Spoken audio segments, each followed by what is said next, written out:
Dans la vidéo précédente, on a introduit le théorème de Bernoulli dans le cas d'un écoulement sans échange de travail. Dans cette vidéo, on va traiter le théorème de Bernoulli, mais dans le cas d'un écoulement avec un échange de travail. Comme vous voyez sur la figure, on suppose l'existence d'une machine hydraulique placée entre les deux sections S1 et S2. Cette machine hydraulique a une puissance nette P net échangée avec le fluide, une puissance sur l'arbre notée PA et un rendement état. Dans le cas pratique, cette machine elle peut être soit une turbine, soit une pompe. Donc maintenant, ceux qui ont suivi la vidéo précédente sur le théorème de Bernoulli, ils vont s'apercevoir qu'on va faire le même enchaînement dans le cas avec échange de travail. Donc on va considérer qu'entre les instants T et T' qui est égal à T plus dt, le fluide échange un travail net W net qui est égal à P net fois dt, la puissance nette fois la durée dt. Donc ce travail va être échangé avec la machine hydraulique. Donc pour ce travail échangé, il sera positif dans le cas où la machine hydraulique considérée est une pompe. Il sera négatif dans le cas où la machine hydraulique est une turbine. Donc maintenant, on va considérer l'énergie mécanique de la masse dm1 plus grand M entre les sections S1 et S2.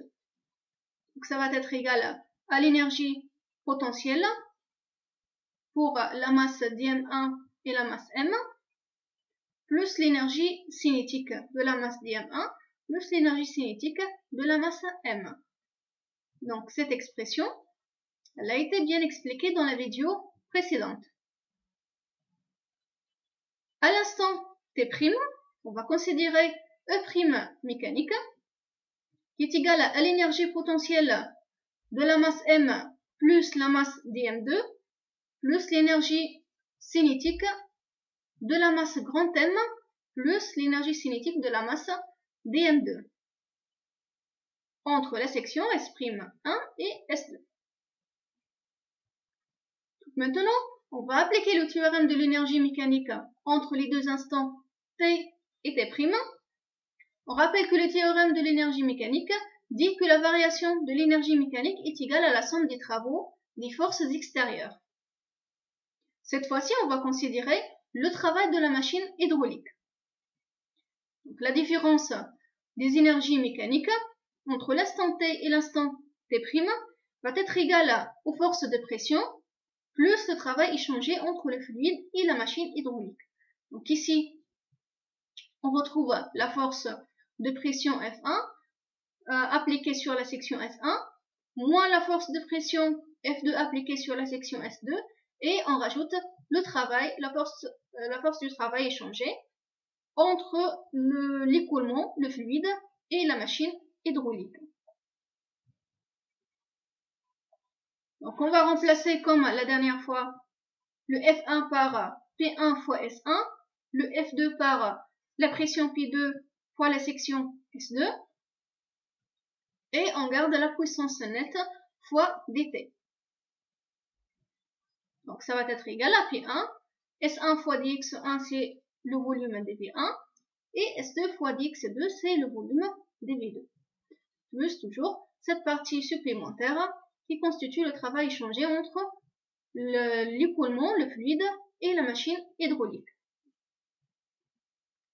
Donc en simplifiant, on va obtenir l'énergie potentielle de la masse dm2 plus l'énergie cinétique de la masse dm2 moins l'énergie potentielle de la masse dm1 moins l'énergie potentielle, l'énergie cinétique de la masse dm1 qui va être égale à P1 sur la masse volumique ρ1 multiplié par dm1, et ce rapport c'est le volume dv1, moins la pression P2 divisé par ρ2 fois dm2, plus la puissance nette fois dt. Donc on va considérer aussi la conservation de la masse et que le fluide est incompressible. Donc dm1 égale à dm2 égale à dm, et le fluide incompressible, la masse volumique ne varie pas, donc ρ1 égale à ρ2 égale à ρ. On obtient finalement l'équation de Bernoulli dans le cas où l'écoulement échange du travail. On aura alors V2 au carré moins V1 au carré divisé par 2, plus la différence de pression P2 moins P1 divisé par la masse volumique ρ, plus G multiplié par la différence d'altitude Z2 moins Z1. Cette fois-ci, cette expression, elle n'est pas nulle, mais elle est égale à P net sur Qm, le débit massique.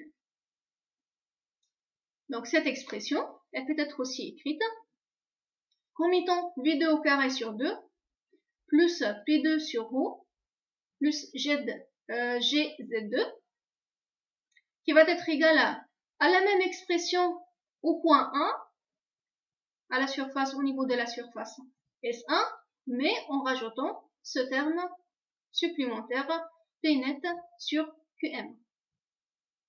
Donc, l'équation de Bernoulli dans le cas où l'écoulement échange du travail traduit que l'énergie mécanique, l'énergie totale, elle n'est pas conservée. Donc, on a ce terme supplémentaire qui fait la différence entre le cas sans échange de travail et le cas avec échange du travail. Donc, pour suivre l'enchaînement, je vous conseille de commencer par la première vidéo qui explique bien toutes les expressions qu'on a introduites ici pour avoir finalement l'équation de Bernoulli où l'écoulement ne change pas de travail. Donc, pour bien comprendre l'enchaînement qu'on a effectué dans cette vidéo et comprendre aussi l'équation de Bernoulli qu'on a trouvée avec le terme supplémentaire P net sur Qm dans le cas où l'écoulement il échange du travail avec la présence d'une machine hydraulique, une pompe ou une turbine.